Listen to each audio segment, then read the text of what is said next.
அரசாங்க வேலைக்காக எழுதிக்கிட்டு இருக்கிறவங்க எல்லாருக்குமே மே மாதம் 15ஆம் தேதிக்கு பிறகு மிக நல்ல முன்னேற்றம் வரும். 11ஆம் இடத்துல சூரியன் வலுவான ஒரு அமைப்பில் இருக்கிறார். இந்த வருஷமே அரசாங்க வேலை கிடைப்பதற்கான சில ஆயத்தங்கள், சில ஆரம்பங்கள் இருக்கக்கூடிய தன்மைகள் கடகராசிக்கார இளைய பருவத்தினர் ஒரு 30 வயதுகளுக்குள்ளே இருக்கக்கூடியவர்களுக்கு கண்டிப்பாக உண்டு.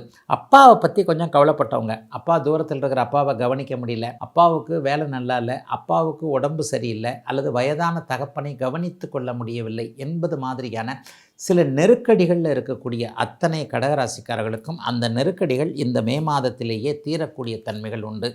கணவன் மனைவி உறவு ரொம்ப சிறப்பாக இருக்கும். கணவன் மனைவி உறவுகள் எல்லாமே பெரிய அளவில் நன்றாக இருக்கக்கூடிய தன்மை. ஏன்னா சனி செவ்வாய் சேர்க்கை அப்படியே விலகுது உங்களுக்கு. 9ஆம் இடத்துல 7ஆம் அதிபதியாகிய சனி 9ஆம் இடத்துல இருக்கிறதுன்றது மனைவியின் மூலமான பாக்கியங்கள் கிடைக்கக்கூடிய தன்மை.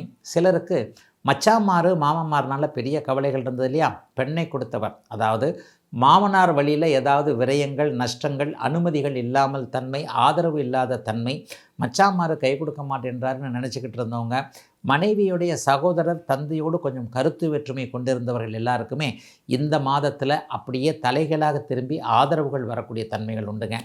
கடகராசிக்கார சகோதரிகள் எல்லாருக்குமே மிகப்பெரிய மன அழுத்தம் தீரக்கூடியது இந்த மாதத்திலிருந்து வரும். தொழில் ரீதியாக நல்லா இருப்பீங்க.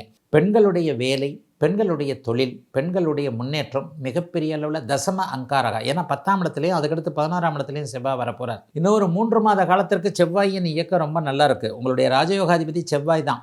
அப்போ ராஜயோகாதிபதி எப்பொழுதெல்லாம் வலுவாக இருக்கிறாரோ அப்போது நன்றாக இருக்கும் என்பதன் அடிப்படையில் மே மாதம் கொஞ்சம் நல்ல முன்னேற்றத்தை தரக்கூடிய அமைப்புகள் கடகத்திற்கு கண்டிப்பாக